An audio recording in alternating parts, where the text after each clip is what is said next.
Otep.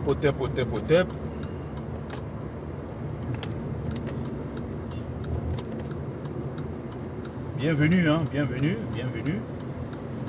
Comme d'habitude, voilà, bienvenue sur la page de Bertie le Kamit, l'imperturbable négro-thérapeute.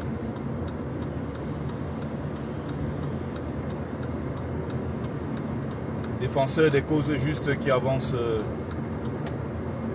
malgré les vents contraires. En espérant que voilà, cette petite vidéo vous plaira. Vie, force, santé à vous. Pluie de bénédictions ancestrales. Bienvenue sur la page de Ngumbeso Mbungbong, grand notable Dieu que je suis. Auteur et propagateur du savoir ancestral, descendant de la dignité et de ceux qui n'ont jamais trahi. Alors, je vais aborder la question de l'héritage d'Amadou Ahidjo, premier président de la République du Cameroun. Je vais attirer l'attention et je vais passer un message très important aux Bamileke en général, aux Camerounais en général, aux Bamileke et Bassa en particulier. Mais je suis fils Bamileke. Je vais plus m'adresser ici aux Bamileke.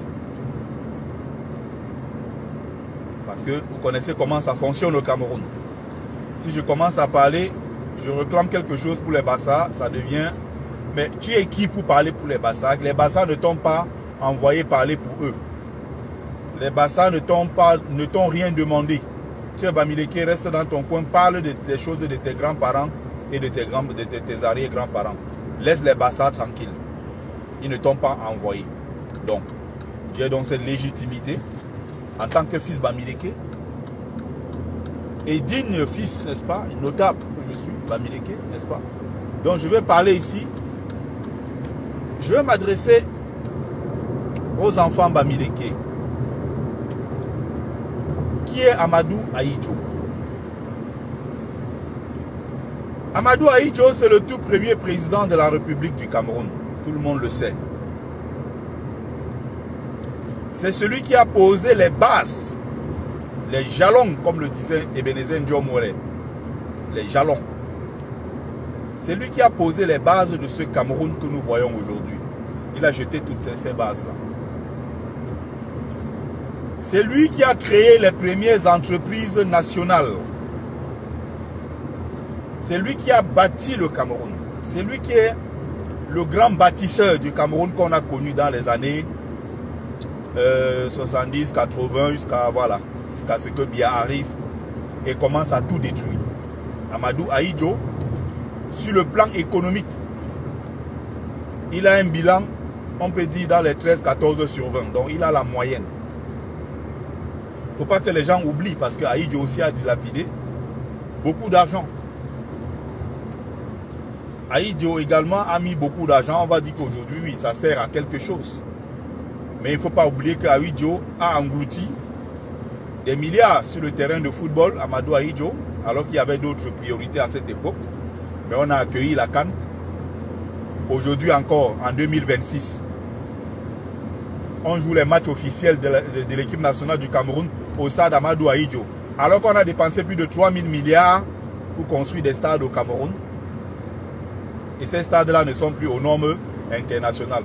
Or, le stade Amadou Ahidjo est là depuis les années 71-70. Et il avait construit ça à la va-vite. Mais il y a l'argent du pays qui avait été dilapidé dans tout ça. Mais c'est un beau projet qui sert aux Camerounais aujourd'hui.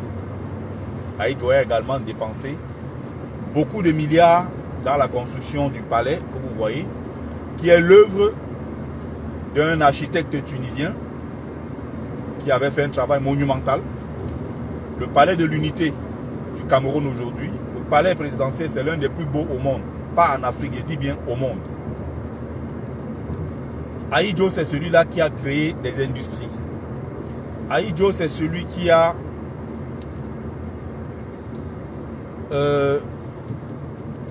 ouvert les portes aux Camerounais qui venaient de partout. Les Bamileke, ses frères nordistes, ceux qui sont les culturels Sawa, les Fambeti Boulou et tout ce que vous voulez. Il ne faut pas oublier qu'Aïdjo a beaucoup vécu à Yaoundé. Hein. Il a vécu dans la zone centre-sud-est. Est un fils adoptif Boulou. Les gens ne le savent pas. Il y a une maman adoptive Boulou. C'est elle qui a élevé Aïdjo. Aïdjo a eu une partie de son éducation chez les Boulou. Chez les Fambeti Boulou en général. Donc il faut aussi comprendre c'est parfois le penchant qu'il avait pour certains qui étaient Fambeti Boulou. Même si pour d'autres, il a été impitoyable. Ce que j'ai envie de dire ici, c'est quoi? C'est que quand quelqu'un a bien fait les choses, il faut prendre le temps de saluer son œuvre. Et je me plie, je m'incline devant le travail fait par Aïdjo au Cameroun. C'est Amadou Aïdjo qui a construit nos routes. C'est Aïdjo qui a fait Cameroun Airlines. À l'époque, on était les meilleurs en Afrique. Quand vous venez ici à Paris, moi j'ai la chance d'être guide touristique dans la ville de Paris. Quand vous allez au métro à Opéra, en face vous avez Royal Air Maroc, la rue qui donne sur la rue à côté de l'Olympia de Bruno Cocatrix, la grande salle de fête de l'Olympia. Il y avait un bureau là à l'époque. C'est là où Cameroun Airlines, vous voyez, les camships, tout ça. Le Cameroun, c'était pas le Cameroun de maintenant. Ceux qui ont vécu cette époque, bon, j'ai la chance d'avoir un certain âge, ça veut dire que j'ai connu cette époque-là, mais quand c'était déjà vraiment dans le déclin, les derniers moments. Parce que quand Biya est arrivé, pour dilapider tout ce qu'Aïdjo a fait, ça a pris beaucoup de temps. Justement parce qu'Aïdjo a tellement bien travaillé à son époque que, même pour dilapider, ça devait prendre au moins 10 ans. D'ailleurs, les premières revendications contre Paul Biya au Cameroun commencent à partir des années 88 déjà, parce que Biya était en train de tout dilapider. Au bout de quelques années, on a commencé à se rendre compte que Biya dilapidait tout. Donc, sur le plan économique, sur le plan économique, sur le plan social, il y avait à l'époque les vacances scolaires, on permettait aux gens d'apprendre à se connaître. Il y avait beaucoup de choses. Vraiment, ceux qui ont encore vraiment bien vécu cette époque sont bien placés pour nous expliquer ce qu'ils ont vécu à l'époque. C'est pour ça que c'est intéressant quand je suis mon grand frère Jean-Pierre Dupont. D'un autre côté, j'aime bien l'attaquer. Hein. Mais je suis quelqu'un de très cohérent dans ce que je fais. Je peux être d'accord avec toi sur tel point. Sur un autre point avec toi, je suis en désaccord. Voilà. C'est comme ça que je fonctionne. Je ne suis pas dans le messianisme. Parce que je suis d'accord avec tel, il faut que je sois d'accord avec lui sur tous les points. Non. Vous voyez, quand j'écoutais souvent ces lives, il rappelait le Cameroun de l'époque. En fait, à travers ces directs, il arrive à te faire capter l'esprit de cette époque-là. Ce qui se passait à cette époque, les Camerounais qui sortaient de Bafoussam, qui partaient passer leurs vacances à Ngaoundéré, ceux qui sortaient de Maroua, qui venaient passer leurs vacances à Bouddha, les gens qui partaient de Douala, qui allaient passer les vacances à Batouri. Bref, tout était fait pour que les Camerounais apprennent à se connaître. Comprenez? Biya est venu, il a plutôt fait ce qu'on appelle la division. Donc Amadou Aïdjo, ici en tant que premier président de la République du Cameroun, a fait un travail monumental. Quand vous allez partout, vous voyez là où se trouve l'ambassade du Cameroun à Paris. C'est le quartier le plus chic, l'un des plus chers d'Europe. C'est 42 000 € le mètre carré. Le 16e arrondissement de Paris. Quand je suis arrivé en France pour la première fois, je vivais dans le 16e. J'ai fait 1 an et demi là-bas. Métro Porte de Saint-Cloud. Vous voyez? Donc, il n'est pas question ici de rejeter le bilan d'Amadou Aïdjo en tant que président. Mais il est important de rappeler ici que c'est ce même Aïdjo qui était au pouvoir quand on massacrait les Bassa, quand on massacrait les Bamileke. Et donc, je suis fils Bamileke, je vous disais au début, je vais parler de moi, parce que c'est important de parler de ma tribu. Amadou Aïdjo est celui-là qui était au pouvoir quand on massacrait mes parents Bamileke. Donc, j'ai très mal aujourd'hui Quand je vois les enfants Bamileke aller au Sénégal, s'incliner sur la tombe d'Amadou Ahidjo. Vous êtes des traîtres pour vos grands-parents. Vous avez sali la mémoire. Vous avez insulté l'âme de vos grands-parents. Je vous parle en tant que Mumbeso Mbungon. Et ceux qui vont encore s'amuser à faire ça, ceux-là seront frappés. Ils seront maudits. Leurs enfants avec. On parle de 800 000 morts en pays Bamileke. Mon Dieu. 800 000 morts. Des parents qui étaient des pestiférés sur l'ensemble du territoire national. Ils viennent dans le Mungo pour se cacher. Ils sont massacrés par l'armée d'Ahidjo. Ahidjo, c'est lui qui coordonnait avec la France pour qu'on massacre nos parents. Bamileke, à l'ouest. Même ceux qui venaient se cacher dans le Mungo étaient pourchassés. Ils étaient arrêtés comme des gibiers, massacrés.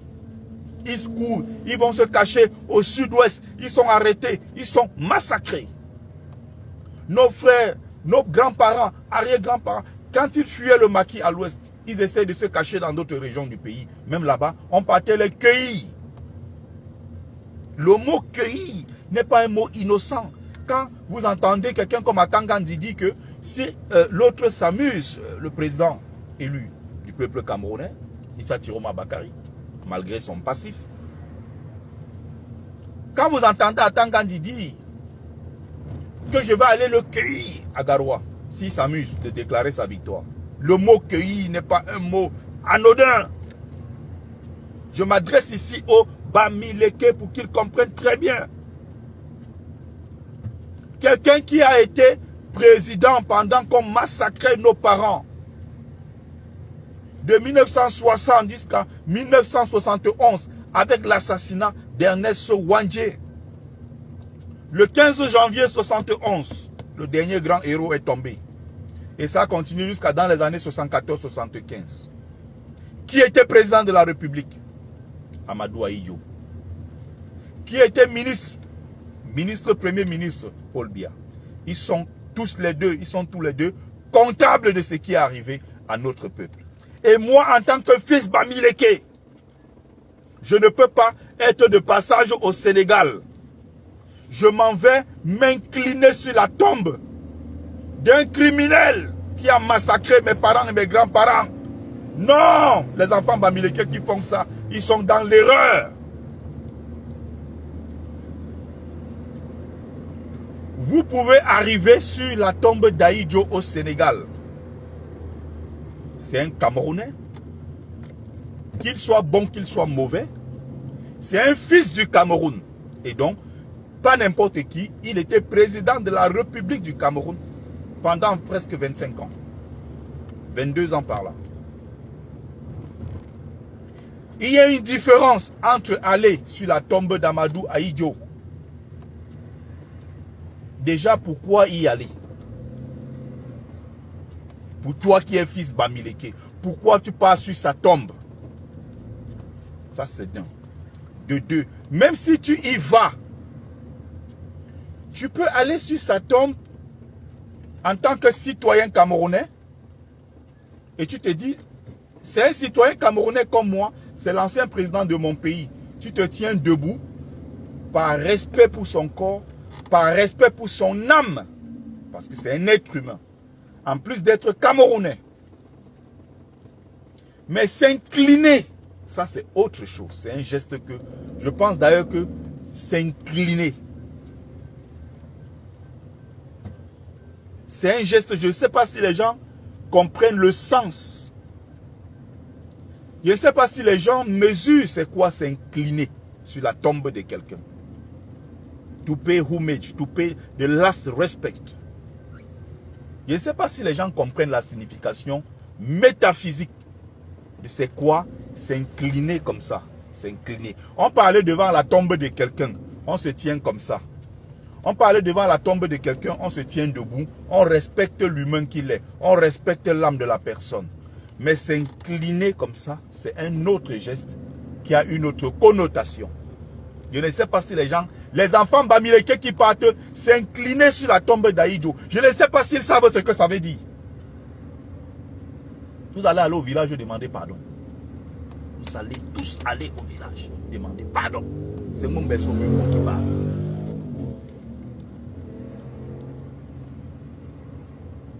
Je parle en tant qu'initié. Je sais de quoi je parle. Je vais vous prendre un exemple très simple pour vous faire comprendre c'est quoi s'incliner sur la tombe de quelqu'un. Et je vais expliquer à travers des choses qui sont très simples pour qu'on se comprenne. Pour ceux qui ne savent pas ce que ça signifie. Ok, je vais vous prendre un exemple très simple. Je ne dis pas que les enfants Bamileke, s'ils arrivent au Sénégal, et il y a la tombe de leur ancien président, ils ne doivent pas aller peut-être ne serait-ce que voir où c'est situé. Ne serait-ce que voir. Je sais pas, c'est pas ça le but en fait. Quand tu viens, tu t'inclines.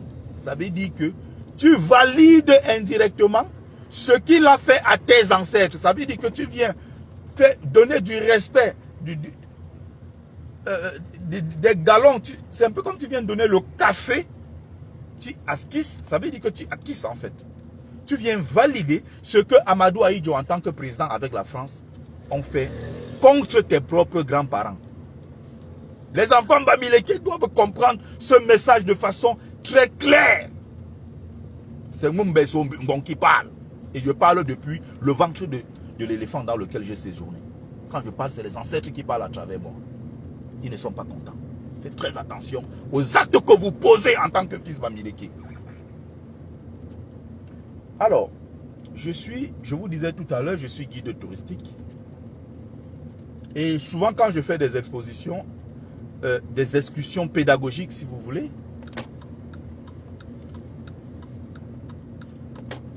quand je fais des excursions pédagogiques sur la ville de Paris,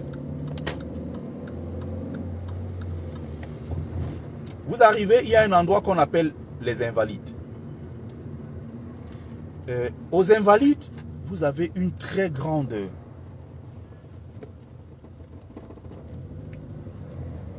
Vous avez ce qu'on appelle les Invalides. Et à l'intérieur, c'est un endroit où on célèbre les grands héros de France. Vous avez les maréchaux, vous avez l'âtre de Tassini et beaucoup de gens, voilà, des gens qui à l'époque étaient aussi des grands architectes, des grands généraux qui ont combattu auprès de Napoléon Bonaparte. Et vous avez à l'intérieur, quand vous entrez aux Invalides, quand vous entrez, là où on a enterré Napoléon Bonaparte, du moins là où on a mis ses restes, parce que Napoléon Bonaparte avait été arrêté et fait prisonnier dans sa dernière bataille, l'une des plus grandes, qui est la bataille de Waterloo. Il avait été arrêté et fait prisonnier. Bon, dans l'histoire, on dit officiellement qu'il s'était retiré à Sainte-Hélène. Sainte-Hélène ici, c'est une île africaine au large de la Namibie. On dit qu'il s'était retiré, mais il y a une différence claire entre se retirer et être fait prisonnier. La vérité, c'est qu'il avait perdu la bataille, il avait été arrêté et il avait été fait prisonnier à Sainte-Hélène. Et de Sainte-Hélène, quand il est mort, son corps avait été incinéré. Et on a donc ramené les restes de Napoléon Bonaparte à Paris, aux Invalides. Et aux Invalides, maintenant, on a fait son tombeau. Il y a le tombeau, quand tu arrives aux Invalides, tout droit devant toi. Il y a un rond. Et il y a son tombeau au milieu, là où on a mis ses cendres. C'est tout droit au milieu, en bas. Et les architectes ont fait en sorte que, à cet endroit-là, tu ne peux pas venir voir le corps de Napoléon Bonaparte sans toutefois t'incliner sur son corps, t'incliner sur sa tombe en fait. J'explique ça, ça a l'air simple. Mais je vous rappelle encore qu'il y a une dimension métaphysique dans ce que je suis en train d'expliquer. Tout le monde ne peut pas comprendre forcément. Mais je vais être très simple pour qu'on se comprenne. Alors, il arrive maintenant une période où il y a la guerre et la France est sous occupation allemande. Étant lui-même un homme mystique et un très grand initié, Hitler est en plein cœur de Paris. Parce que la France, à cette époque, appartient à l'Allemagne. La France, cette partie de Paris et autres, est sous occupation allemande. C'est la France qu'on appelle la France de Vichy, qui a pour capitale Vichy. La France de l'autre côté, qui est de Vichy, c'est-à-dire celle qui est dirigée par Pétain. Mais cette France-là, en 1940, sa capitale n'était pas Paris, mais sa capitale était Brazzaville. On signait les dossiers à Brazzaville. Ce n'était pas à Paris ici, parce que ce Paris dans lequel nous sommes aujourd'hui était sous occupation allemande. Et donc Hitler arrive avec ses troupes, ils sont en train d'aller. Ils arrivent. Hitler refuse d'aller voir la tombe de Napoléon. On lui dit, mais non, mais pourquoi tu refuses? La tombe, c'est juste voir la tombe, non. Il a déjà compris le piège qu'il a derrière. Il a dit non, il ne va pas aller regarder la tombe de Napoléon. Parce que, tel que ça a été construit, ça forme une sorte de... C'est une sorte d'inclinaison pour ceux qui sont déjà allés là-bas visiter. Quand je fais des excursions pédagogiques, souvent, avec les gens, je les amène, je leur explique un certain nombre de choses. Bon, il n'y a que des gens de mon niveau pour comprendre un certain nombre de choses. Il faut bien qu'on soit d'accord. Fils du planteur, par exemple, qui n'est qu'un parfait inculte, ne comprend pas de quoi je parle. Il ne sait pas de quoi je parle. Il faut être sérieux quand même à un certain moment. Voilà. Quand on veut être sérieux, on est sérieux. Ce n'est pas des gens comme le fils du planteur qui vont s'asseoir à la même table que moi. Ce que je suis en train d'expliquer là, c'est hors de portée de beaucoup de gens. Ils ne savent même pas de quoi on parle. Il faut qu'on se comprenne.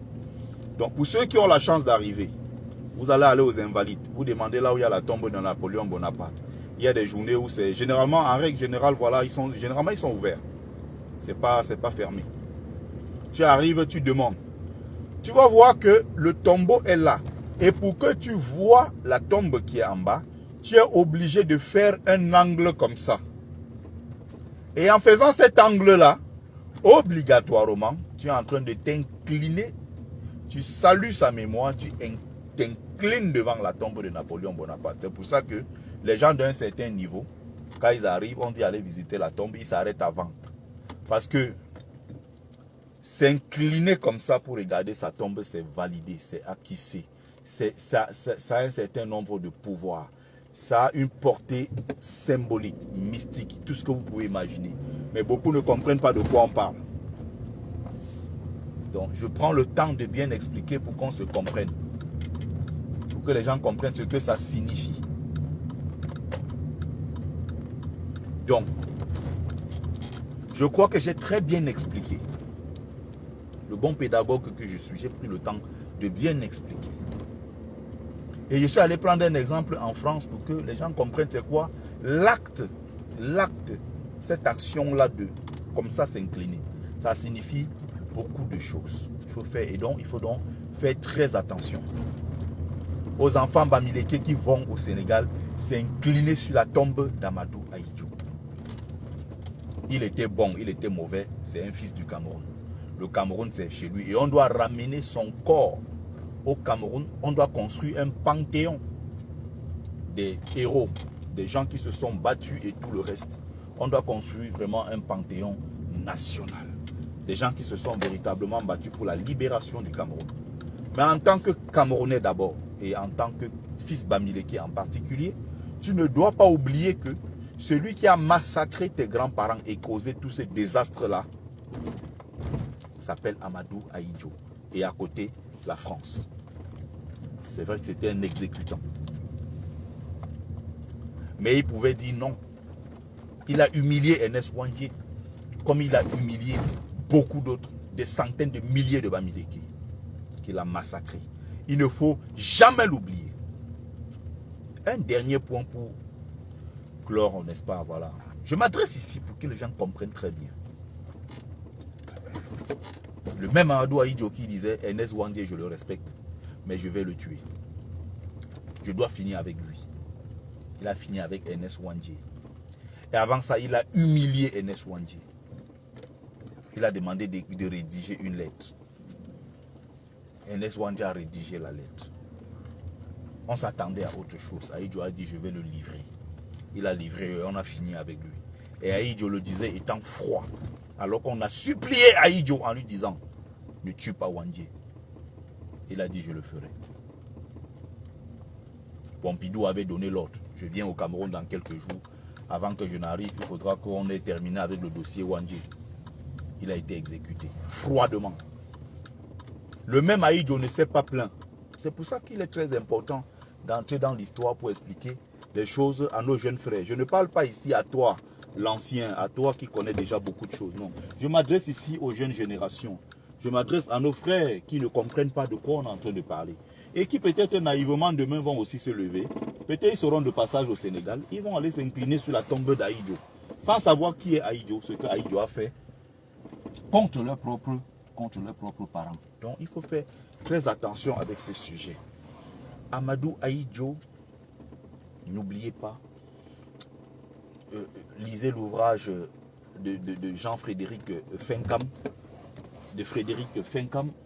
qui est le cousin, le neveu, voilà, de l'ancien patron des services secrets du Cameroun pendant plus de 35 ans, qu'on appelle Fauchivé.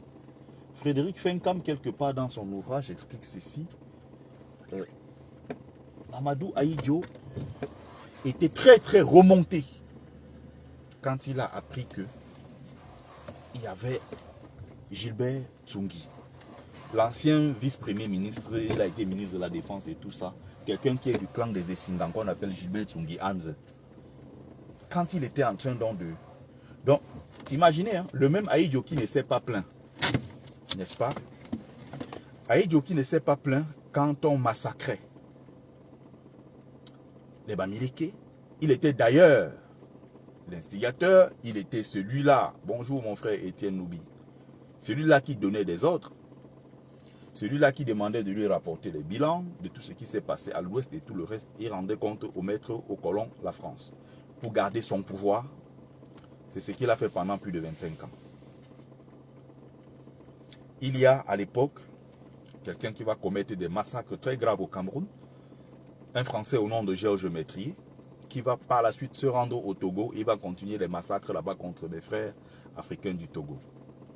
Mais il y a surtout un Camerounais qui s'appelle Gilbert Tsongi Anze, qui était donc ce qu'on appelle le boucher du peuple Bamileke. Tout ce que j'ai dit là est documenté. Gilbert Tsongi Anze. Il est mort à Bruxelles en 2007. Il n'a jamais été inquiété par la justice. Au même titre que Semengue, qui est là. Semengue n'a jamais été inquiété. Il est protégé par le clan des Essingans. Et les enfants Bamileke se lèvent aujourd'hui. Ils vont au Sénégal, s'incliner sur la tombe de celui-là même qui a été à l'origine du massacre de leurs grands-parents. Il n'y a pas une seule famille Bamileke sans perte.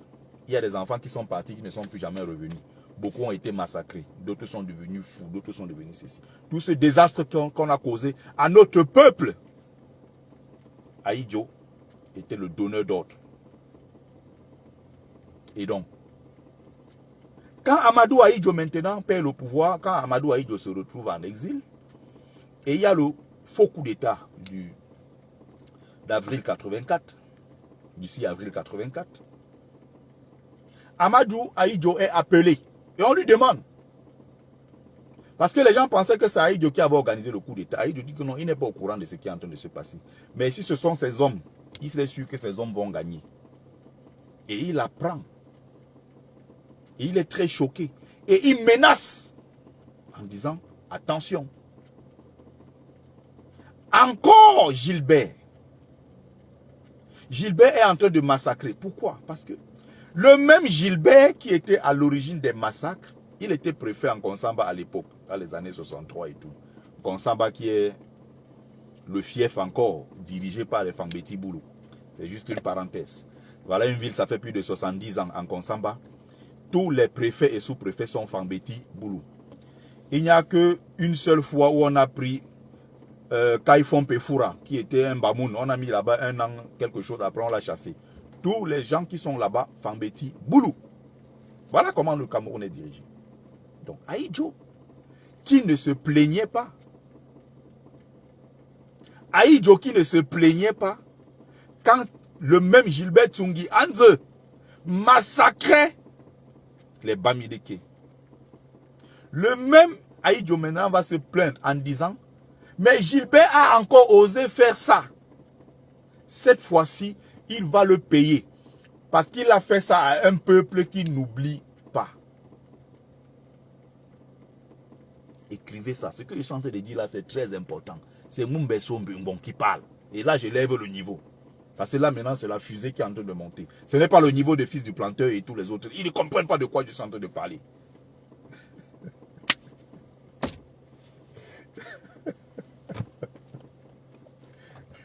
Les racailles, les lilliputiens comme les fils du planteur, ils ne comprennent pas, c'est pas leur niveau. Il y a beaucoup là, ils ne comprennent pas de quoi je parle. Ils aiment bien venir m'attaquer, mais ils savent que je suis un maître. Voilà. Et ce sont mes élèves, ils doivent s'asseoir, ils prennent des leçons. Tsungi Anze, cette fois-là, est attaqué et menacé par Ahidjo. Parce que Ahidjo dit, mais attends, il a fini de faire ça à l'ouest sur les Bamileke. Maintenant, il est en train de massacrer plutôt mes propres frères. Est-ce que vous comprenez? Quand il fallait qu'il ame les Bamileke, ça ne l'inquiétait pas. Et maintenant, quand on est en train de qu'il ame ses propres frères, ça a inquiété Ahidjo. Et Ahidjo avait menacé en disant ceci. Encore Gilbert, il a osé faire ça à mon peuple. Mais il faut qu'il sache qu'il a fait ça à un peuple qui n'oublie pas. Autrement dit, les nordistes sont des gens rancuniers qui ne vont jamais oublier les massacres qui ont suivi le coup d'État, le faux coup d'État du 6 avril 84. Mais, les Bamileke sont des gens qui oublient, sous-entendu. Les Bamileke oublient. Les nordistes n'oublient jamais. Vous comprenez? Ces gens n'ont jamais été inquiétés. Donc, il y a des gens aujourd'hui qui n'ont pas compris ce qui s'est passé hier et qui se lèvent en tant que fils Bamileke. Ils se rendent au Sénégal et on voit d'autres qui se mettent à genoux et il y a d'autres qui se couchent au sol, il y a d'autres qui pleurent même, il y a d'autres qui s'inclinent, il y a d'autres qui s'enroulent au sol et tout, sur la tombe d'Amadou Ahidjo qui ne fait que payer ce que lui-même il a fait aux autres. Ce n'était pas un saint. Il y a son passif. Hein? Des centaines de milliers de morts en pays Bamileke. Des dizaines de milliers de morts en pays Bassa. Et la trahison de son propre mentor politique qui lui avait tout donné, qui s'appelle André Marimbida. Il faut faire très attention. Quand vous n'avez pas compris ce qui s'est passé dans le pays qui s'appelle Cameroun, vos actes, vos gestes que vous posez. Pourquoi Ahidjo, tout d'un coup, se plaint quand il s'agit de ses frères? Parce que Biya, à l'époque, n'ayant pas consolidé son pouvoir, il essayait d'installer ses tentacules un peu partout. Et c'est là où sort donc la phrase « c'est notre tour ». Cette phrase vient de la bouche de Famen Ndongo, qui est là jusqu'aujourd'hui, qui est ministre de l'enseignement supérieur. Les gens vont taper sur, comment on appelle Albin Zongan, en disant que oh, Albin Zongan a dit que c'était notre tour. Non, Albin Zongan ne fait que répéter ce qui existe dans l'histoire de notre peuple, de notre pays. Est-ce qu'on se comprend? Là, on est dans la pédagogie. On explique doucement, doucement, petit à petit, doucement, un peu, pour que nous tous, on comprenne, qu'on soit tous au même niveau. Mais ceux qui sont déjà les gens qui comprennent là, ce n'est pas à vous que je m'adresse. Vous avez déjà compris. Je m'adresse ici à ceux qui ne comprennent pas de quoi il s'agit. Il s'agit de l'histoire de notre pays. Le clan des Essingan qui s'était formé autour de Biya, à partir de 84, décide de liquider tous les fidèles d'Ahidjo. On les massacrait, on les killamait partout. Et on creusait dans des fosses communes. On les jetait à l'intérieur. En Fou, à Sambelima, en Balmayo, à Djoum, un peu partout. Ils ont créé, ils ont jeté. Ils ont ramassé les autres, ils ont envoyé en prison à Mantoum. Ils ont envoyé à Yoko, d'autres à Tcholiré. Partout, ils ont envoyé les gens à gauche et à droite. Parce qu'il fallait consolider le pouvoir du frère du village. Et donc, tous ces gens-là vont se mettre autour de Paul Biya pour garder le pouvoir. Ça s'appelle le clan des Essingan. Et c'est ce clan des Essingan qui tient le pouvoir jusqu'à aujourd'hui. Est-ce qu'on se comprend? Et donc, ce qui va se passer, c'est que Gilbert Tungila étant du clan des Essingang et tout, va recevoir les ordres de Paul Biya et tout, le reste et tout, dans le massacre, le nettoyage de tous les fidèles d'Ahidjo qui étaient dans le pouvoir. Et c'est comme ça qu'on va finir avec eux. Ahidjo va donc se plaindre cette fois-là. De son même élément qu'il a formé et envoyé, qu'il a les Bamileke, le même élément va se retourner contre les nordistes. Et quand je dis nordistes ici, les gens d'Ahidjo. Mais ne soyez pas naïfs en pensant que Amadou Ahidjo avait pris ses frères islamo-peuls comme lui, il a mis au sein de sa garde présidentielle et dans les postes clés de... Non. Ahidjo avait mis dans les postes clés de l'administration ses frères islamo-peuls. Mais attention, quand il fallait mettre des soldats, des gens aguerris, prêts à mourir pour lui, il n'a pas mis les Peuls. Les Peuls, il ne faut pas oublier que c'est un peuple suprémaciste. L'islamo-Peul, ce n'est pas quelqu'un que tu vas voir en route en train de briser le soya. Le Peul ne brise pas le soya. C'est une autre classe. C'est des gens qui se mettent très, très, très au-dessus des autres peuples. Le Peul ne brise pas le soya. C'est le Haoussa qui fait ça. Est-ce que vous comprenez ce que je suis en train d'expliquer? Tu ne verras pas un Peul qui brise le soya, non. Le Peul élève les bœufs, après il va vendre. Il va faire ses boutiques, il va faire ses trucs et tout, mais tu ne vas pas le voir découper la viande en route pour vendre. Donc ceux qui se disent, ceux qu'on avait massacrés, comme avec Kilam à l'époque, sont des gens d'Ahidjo et qui vont penser naïvement que c'était des islamo-peuls. Ce n'est pas vrai. Ahidjo avait une tactique, il avait une tactique à l'époque. Qu'est-ce qu'il faisait? Il sait que ses frères étant des gens très zélés, peuvent le combattre à tout moment. Lui, il fait comment? Il recrute les Mundang, les Gisga, les Tupuri, un peu à gauche, à droite, que lui, il a mis dans sa garde rapprochée. Parce que ce sont des gens qui sont fidèles. Ce sont des gens qui ne voudront pas prendre sa place. Et ce sont des gens qui sont prêts à mourir, à aller au combat pour lui, Ahidjo. C'est comme ça qu'Ahidjo avait constitué sa garde présidentielle. Ça s'appelait même à l'époque la garde républicaine. C'est Biya qui est venu transformer les choses. Et il a fait ramener, il a fait venir les juifs et tout, bon, qu'il a mis autour de lui dans son armée, dans vraiment le cercle très proche de Paul Biya. C'est pour ça que vous voyez la garde présidentielle camerounaise, ils portent les mêmes tenues que l'armée d'Israël, le Tzahal. Ils ont la même tenue. Parce que c'est de là-bas vient ce contrat entre les deux. Ou bien aller ramener les juifs pour le protéger. Même chose que faisait le président du Zaïre, Mobutu Sese Seko, Kuku Wendo Wazabanga, le roi du Zaïre, qui était l'idole de Paul Biya. C'est pour ça que Biya, lui, il veut faire comme Mobutu. Biya, il adore les gens qui ont fait 50, 60 ans au pouvoir.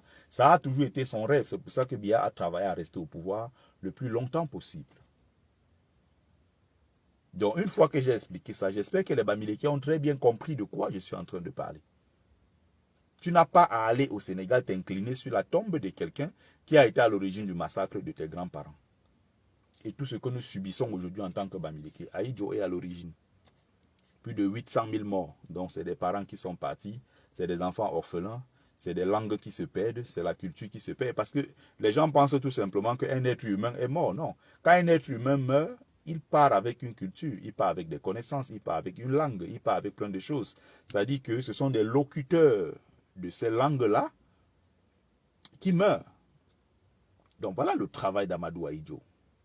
J'ai commencé par saluer les exploits d'Ahidjo, mais il y a son passif qu'il ne faut pas oublier. En tant que fils Bamileke, il ne faut pas oublier. Est-ce qu'on se comprend jusqu'ici? J'espère que tout est très bien clair. J'ai pris le temps de bien expliquer les choses. Voilà, j'ai pris le temps de bien expliquer, j'espère. Donc, à l'époque, ils vont prendre le contrôle du pays. Et voilà comment les choses vont se passer. Amadou Ahidjo va donc payer. Il va connaître l'exil. Et étant finalement dehors quand il va mourir, sa femme, ses enfants et tout ce qu'on connaît, c'est bien malheureux, mais il faut qu'on fasse retourner tous ces gens, qu'on fasse une assise nationale, qu'ils soient bons, qu'ils soient mauvais, qu'ils soient des criminels, qu'ils soient des gens gentils, qu'entre Camerounais, qu'on essaye de faire un cérémoniel de dignification, n'est-ce pas, un cérémoniel de rites. On doit accomplir des rites pour pacifier tout le Cameroun afin de lancer maintenant le projet de développement du pays. C'est très important ce que je suis en train d'expliquer. Mais Paul Biya, ce que je dis là, ça c'est moi. Mais ce qu'on est censé faire, c'est quoi? C'est pacifier le pays. Même si Paul Biya a fait tous ces désordres pendant 43 ans, il a liquidé les gens. il faut qu'on pacifie le pays. Parce que il faut pacifier les mémoires. Il faut prendre le temps de faire ce travail, de rapprocher les Camerounais au lieu de les diviser. Parce que si on est divisé, on ne peut pas avancer. Si on est divisé, le projet national, le projet panafricain qu'on veut même porter, on ne serait pas à même de réaliser tous ces projets-là. Ce n'est pas possible dans le désordre. Il faut donc qu'on essaie de se remettre ensemble pour discuter de tout ça. Et on doit faire une assise nationale, on doit convoquer tout le monde. Nos frères anglophones, nos frères du Nord, les Bamileke, les Cécis, les Sawa, les cela, le problème foncier. On va mettre tout ça sur la table pour régler. Et faire maintenant que le Cameroun redécolle, que le Cameroun maintenant décolle. Mais moi, si ça ne dépend que de moi, là maintenant c'est moi. Paul Biya, on prend son cadavre, on met le ciment, le béton armé, on jette les bêtises dessus, on embaume tout son corps avec le béton armé, on creuse la terre maintenant du Cameroun, on le jette dedans. Parce qu'il ne faut pas que le corps de Biya soit en contact direct avec la terre du Cameroun. Soit on envoie son corps en Suisse, il ne peut pas rester là-bas. Mais même si c'est au Cameroun, il faut qu'on évite, le corps du monsieur là ne doit pas toucher la terre camerounaise parce qu'il est maudit, il va souiller la terre camerounaise. Pourquoi? Parce qu'il n'a jamais aimé ce pays. Malgré tout ce que le Cameroun a donné à Paul Biya, Biya n'a servi que la haine à ses frères. Il a humilié son propre pays, le Cameroun. Et donc si on fait que Biya repose sur la terre de nos ancêtres, qui est une terre sainte, comme la Sainte Reine, ce serait un péché. Donc il faut qu'on prenne le corps de Paul Biya maintenant, on met ça dans, on embaume ça. On va quand même jeter dans la terre, sauf que le contact direct, ça sera entre la terre et le ciment, le béton armé. Pas avec le corps de Paul Biya. Parce que ça ne mérite pas que son corps soit en contact avec une terre qu'il a tellement détestée. Ce que je vous dis là, ce sont des choses qui viennent de très loin. C'est des choses qui viennent de très loin. Nous sommes dans une phase du combat qui a dépassé les petites limites, qui a dépassé les petits guégués entre hommes politiques, les activistes et tout le reste. Nous sommes dans un combat qui a une autre dimension. Et c'est exactement ce que Issa Tiroma Bakari est en train de faire. C'est pour ça qu'il fait peur au régime en place. C'est que Tiroma a engagé une nouvelle lutte à une autre dimension dont beaucoup n'ont même pas idée. Donc, je crois avoir bien pris le temps pour bien expliquer les choses, pour qu'on se comprenne. C'était Bertie le Kamite, l'imperturbable négro-thérapeute, défenseur des causes justes qui avance malgré les vents contraires, en espérant que cela vous a plu. Vie, force, santé à vous, pluie des bénédictions ancestrales. C'était Mumbeso Mbungon, grand notable de Dieu que je suis, porteur propagateur du savoir ancestral, descendant de la dignité et de ceux qui n'ont jamais trahi. Bon. Quand je fais des lives comme ça, c'est beau, c'est clair, c'est propre, c'est pédagogique, c'est bien expliqué, c'est argumenté. Il y a des exemples voilà, qui sont cités. Le travail est fait, c'est propre. Beaucoup ne like pas, beaucoup ne partagent pas. Beaucoup regardent, ils font comme s'ils n'ont pas vu. Le jour où il va dire un truc sur Valsero, wow, ils vont tomber sur moi. Valsero, c'est ton niveau. Salopard. Valsero, c'est ton niveau. Souvent, j'ai envie de rire, j'ai envie de provoquer ces gens-là, je les connais, je sais comment ils réagissent. Je sais comment ils réagissent. Souvent, j'ai envie de les provoquer, je balance un truc sur ma page. Ils tombent dessus avec les insultes. Et c'est comme ça que je supprime leurs commentaires, je les bloque. Quand je prends le temps de faire ce genre de travail comme ce que je viens de faire, il n'y a pas de félicitations. Les gens parfois regardent, ça entre là, ça sort là, ils s'en foutent. Ils savent que ce que je viens de dire dans ce live est très important. Qu'est-ce qu'ils font? Ils ne partagent pas. Vous savez ce qu'ils vont faire? Ils vont se mettre dans un coin, ils vont me guetter. Le jour où je vais dire un truc qui ne les arrange pas, boum, ils vont tomber sur moi. C'est comme ça qu'ils fonctionnent. C'est la preuve même d'ailleurs qu'ils ne sont pas les destinataires de mon message. Parce que tout ce que je fais là est enregistré, c'est mis en ligne sur YouTube, sur TikTok, partout. Le travail que je fais est un travail très important. Même ceux qui viendront après vont s'asseoir pour écouter ce que je fais. Les enfants qui sont en train de grandir maintenant, demain quand ils vont vouloir consulter un certain nombre de choses, Ils vont s'asseoir pour écouter les lives que je fais, les conférences que je donne. Ils vont écouter mes conférences comme beaucoup le font déjà. Pour comprendre exactement de quoi il s'agit. C'est un peu peut-être simplifier ce que nous faisons. Mais c'est un travail monumental que nous faisons. Monumental. Un travail de conscientisation. Et c'est la chose la plus difficile. Il est très facile hein, de faire une vidéo qui a 100 000 vues en parlant de Belka Tobi. Parce que c'est le sujet de l'heure. C'est facile, tout le monde tombe dessus. Ça fait le buzz, c'est un fait divers. Voilà, Belka Tobi, tout le monde fait des lives dessus. Je m'en fous, j'ai même pas fait même une vidéo de 30 secondes dessus. Je m'en fous, ça ne m'intéresse pas. C'est trop facile, tout le monde s'engouffre dedans parce qu'on veut faire des vues, on veut se mettre en évidence, on veut gagner de l'argent. Mais nous sommes dans un travail qu'on appelle, c'est une course de fond. Nous, on est les spécialistes de 5000 km. On fait un travail qui va durer sur des années, des décennies et des décennies. On n'est pas dans des agitations puériles de l'instant parce que tout le monde crie Belka Tobi. Mais nous sommes en train de faire un travail de fond, un travail de conscientisation, un travail de construction de la mémoire historique, un travail de vulgarisation du savoir ancestral, un travail de vulgarisation de nos humanités classiques, un travail d'éveil spirituel, un travail, c'est énorme ce que nous faisons. Certains parfois ils n'arrivent pas à mesurer la portée et la pertinence du travail que nous faisons. C'est facile quand tu vois un direct de Bertie Le Camit qui explique les choses comme ça qui sont parfois un peu complexes. C'est plus facile de laisser mon live pour aller t'asseoir à côté chez quelqu'un qui fait le Congo-ça avec les femmes comme du Kamer.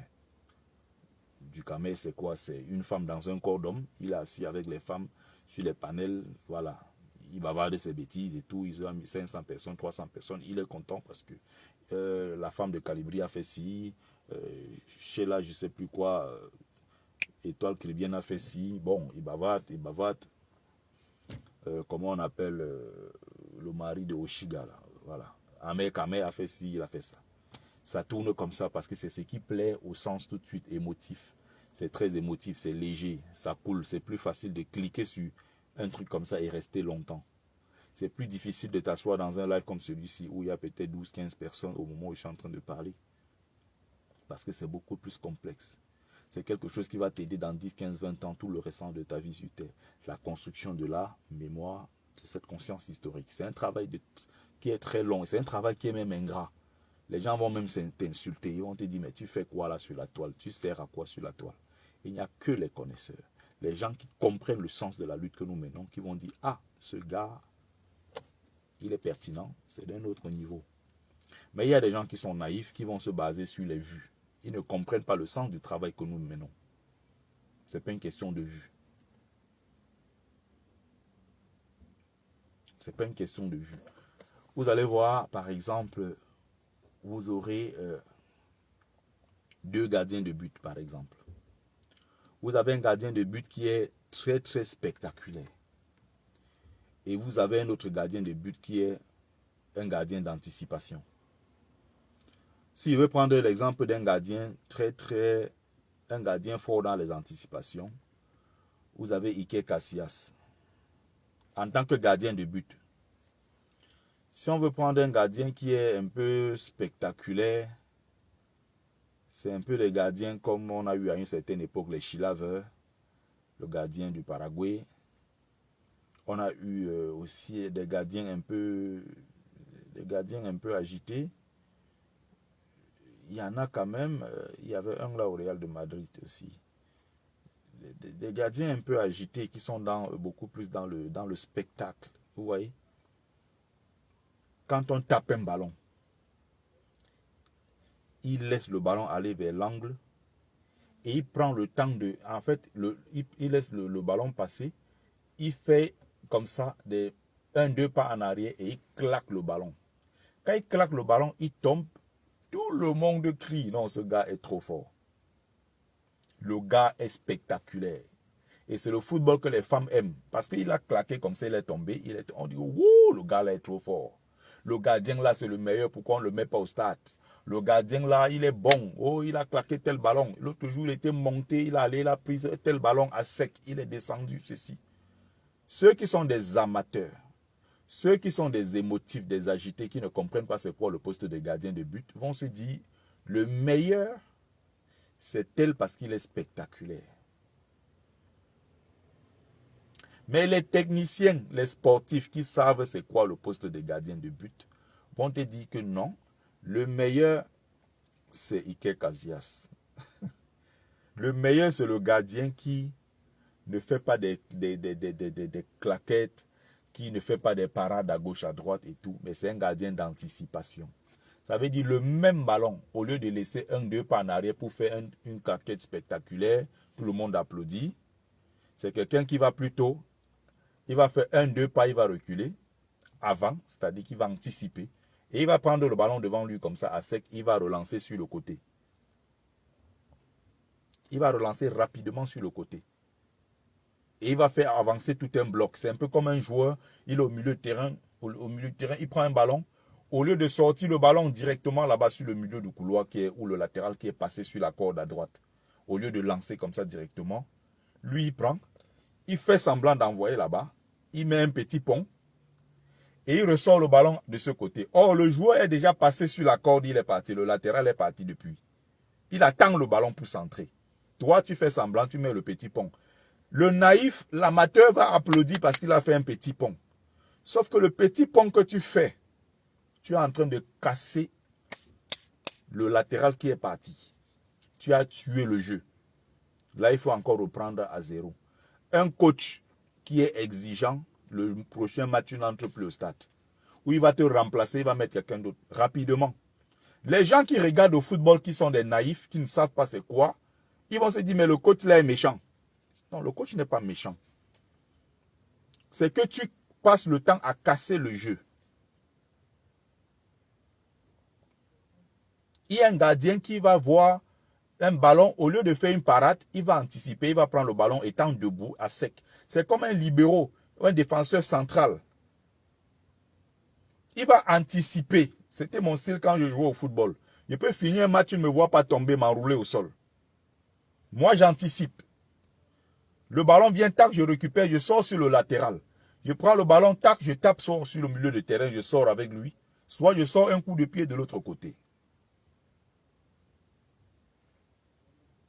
Ma principale force, c'était ça. J'étais le meilleur défenseur central de ma génération. Les autres défenseurs sont là, eux-mêmes ils témoignaient qu'entre eux, le plus technique, le plus aisé sur le plan technique, on sait que c'est Sikadi. Bon, à l'époque, on m'appelait Sol Campbell, la muraille d'Arsenal. Très, très technique dans mon jeu. La vision, l'anticipation, j'ai tout ça. Le ballon, ça vient, je sais que ça part, tac, ça sort de l'autre côté. Tac, j'ai fait sortir le ballon rapidement. Mais, il y a d'autres joueurs, le ballon vient, il fait boum devant. Il dégage boum. Les gens applaudissent. Ils n'ont pas compris que tu dégages un ballon qui était à toi. Or, tu peux le sortir proprement à droite qui est à ton joueur. Puisque c'est spectaculaire. On fait un tacle et quand il pleut, il glisse comme ça, sur le long comme ça, il fait un tacle. Tout le monde voit que ouais, il a bien. Le tacle là, ce n'était pas un tacle qui était nécessaire parce que il suffit de toucher le joueur, ça crée un penalty. Tu dois tacler quand tu es sûr de ton ballon. Et moi, j'anticipais. Parfois, je fais des courses anticipatives. Parfois, je recule de 2 pas. Ça me permet d'anticiper, de bien lire le jeu, bien sortir proprement le ballon. Les gens ne comprennent pas ce que c'est en fait. Donc, il ne faut pas se plaindre sur la toile quand vous voyez. Vous allez voir quelqu'un, on fait roux, il est populaire, mais il est vide. Il n'apporte rien, ne contribue en rien. Sauf que les gens aiment bien ça parce que c'est bouillon, c'est chaud et autres. Mais il y a des gens quelque part qui ont 2 vues, qui sont pertinents. Et ça ne concerne qu'une certaine catégorie de personnes qui comprend, voilà, cette catégorie-là qui comprend la nécessité, la pertinence, la densité même de son travail. Nous qui avons compris ça, on sait ce que c'est. Quand je vois un défenseur central qui est faux, je sais qu'il est faux.